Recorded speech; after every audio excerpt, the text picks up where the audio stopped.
Observe something being cooked? क्या आपने भी अपने किचन में कभी जाके देखा है कि मम्मी कैसे खाना बनाती है? Have you seen a chapati being made in kitchen और somewhere else? There are so many things to be done for this. For example चपाती ही ले लीजिए। चपाती बनाने के लिए आपकी मम्मी क्या क्या काम करती है? सबसे पहले वो एक बर्तन में आटा लेती है, फिर आटे में पानी मिक्स करके वो एक अच्छा सा डो बनाती है, which is called as kneading dough. और उसके बाद डो बनाने के बाद उसके छोटे छोटे बॉल्स बना के उसको रोल किया जाता है। This is called rolling the dough. और इसको रोल करने के बाद इसे तवे में सेका जाता है, which is also called cooking on fire, या फिर इसको हम रोस्ट भी बोलते हैं। So now go to the kitchen and observe something being cooked. What all was done to cook it? Write the sequence. Don't forget to write the name of the item being cooked.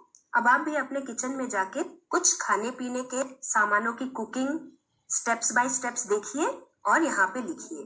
For example, अगर मुझे चावल बनाना है तो उसके लिए क्या क्या steps में यूज करूंगी। सबसे पहले I will take a bowl of rice grains. एक कटोरी चावल के दाने लूंगी। उसके बाद उसको अच्छे से प्लेन वाटर से धोऊंगी। उसके बाद 2-3 ग्लास पानी एक पैन में डाल के मैं उबालने रखूंगी और उसी उबलते हुए पानी में मैं राइस ग्रेन्स को डालूंगी। कुछ लोग उबलते हुए पानी में डालते हैं, कुछ लोग ठंडे पानी में डालकर ही गैस पर चढ़ा देते हैं। Now put the pan on the stove and let the water to boil. उसके बाद जब पानी उबलने लगेगा तो राइस ग्रेन्स भी उबल के एकदम फूल के अच्छे खिले खिले चावल बन जाएंगे। और लास्ट में जो भी एक्स्ट्रा बचा हुआ पानी होगा उसे मैं ड्रेन आउट कर दूंगी, मतलब फेंक दूंगी। और उसके बाद हमारा चावल पक के एकदम तैयार हो जाएगा। Now we will discuss what are the different methods of cooking. हमारे खाने को पकाने के लिए क्या क्या अलग अलग तरीके हैं हमारे पास। The first thing is roasting. Roasting मतलब किसी चीज को भूनना, जैसे रोटी या फिर पापड़। रोटी को हम तवे पे भूनते हैं, रोस्ट करते हैं। अक्सर थोड़ा सा तेल लगा के पराठा भी बनाया जाता है, तो इस प्रोसेस को कहते हैं रोस्टिंग। उसी तरह पापड़ भी हम डायरेक्टली अगर आग में सेक के बनाएं तो पापड़ एकदम अच्छा सा क्रिस्पी बन जाता है, इसे कहते हैं रोस्टिंग। उसके बाद सेकंड मेथड है बॉइलिंग। पानी में खाने के सामान को डाल के उबालना, उसे कहते हैं बॉइलिंग। जैसे एग्स या फिर पोटैटोज।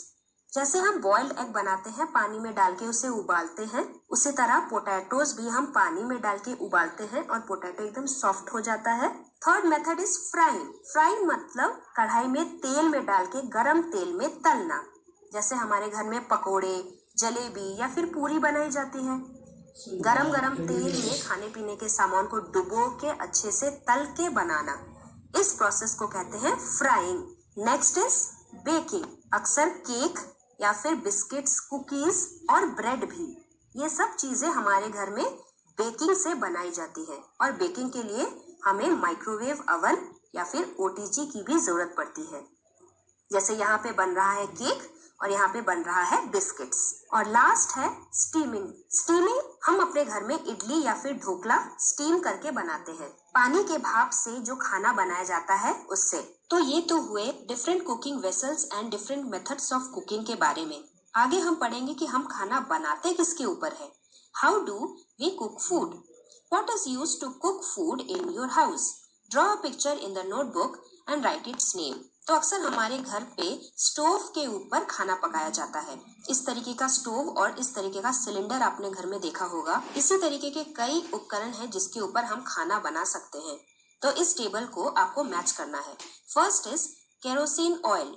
केरोसिन ऑयल मतलब मिट्टी का तेल, ये इस्तेमाल किया जाता है केरोसिन स्टोव के अंदर। केरोसिन स्टोव दिखने में कुछ इस तरीके का होता है। यहाँ पे इस कंपार्टमेंट में मिट्टी का तेल यानी कि केरोसिन ऑयल डाला जाता है।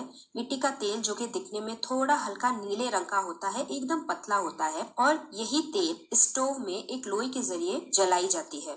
और जब ये जलता है इसी के ऊपर बर्तन डाल के खाना पकाया जाता है।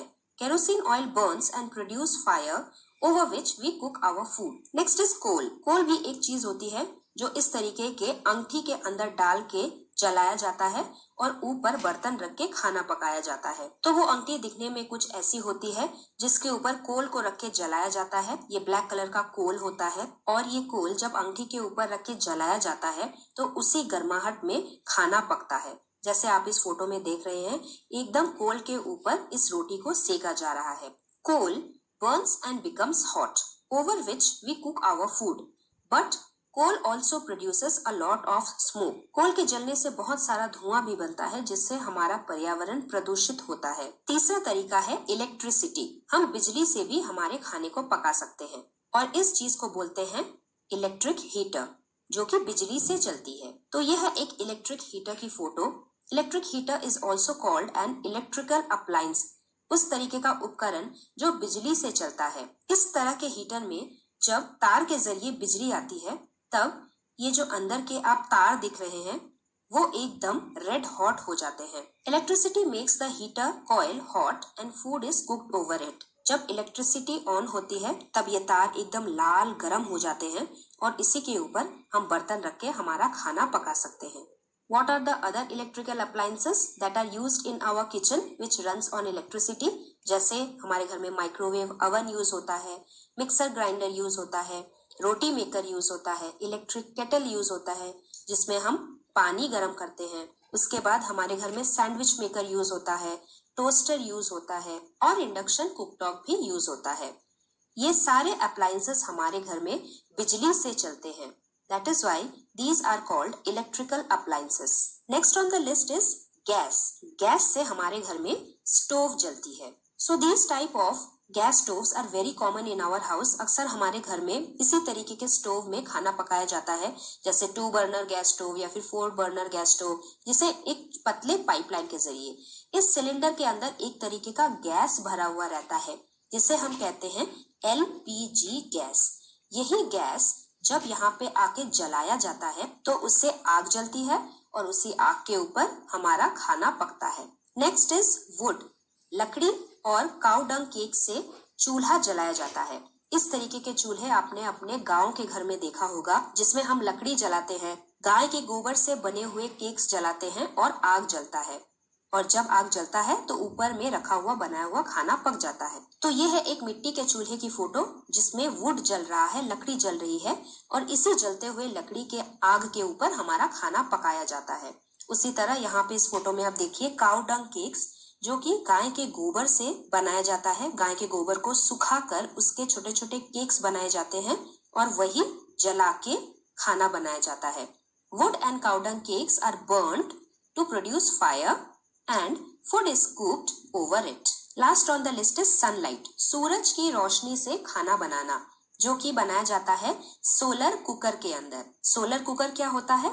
Solar cooker is a type of instrument in which sunlight makes the glass hot and food gets cooked inside it. यहाँ पे नीचे वाले कंपार्टमेंट में हम अपना खाना रखते हैं और उसको और ऊपर का इस ग्लास का ढक्कन बंद कर देते हैं। फिर सूरज की रोशनी जब इसके ऊपर पड़ती है तो ये कांच बहुत ज्यादा गर्म हो जाता है और उसी गर्माहट में ये खाना पक जाता है। सोलर कुकर उतना यूज नहीं होता क्योंकि धूप का कोई भरोसा नहीं, कभी धूप ज्यादा होती है, कभी धूप कम होती है और खाना पकने में भी बहुत ज्यादा समय लगता है। इसीलिए खाना हम झटपट पकाने के लिए दूसरे तरीके यूज करते हैं। But solar cooker is the cleanest form of energy. So now tell me what are fuels. Fuels are something that burns and give us heat energy.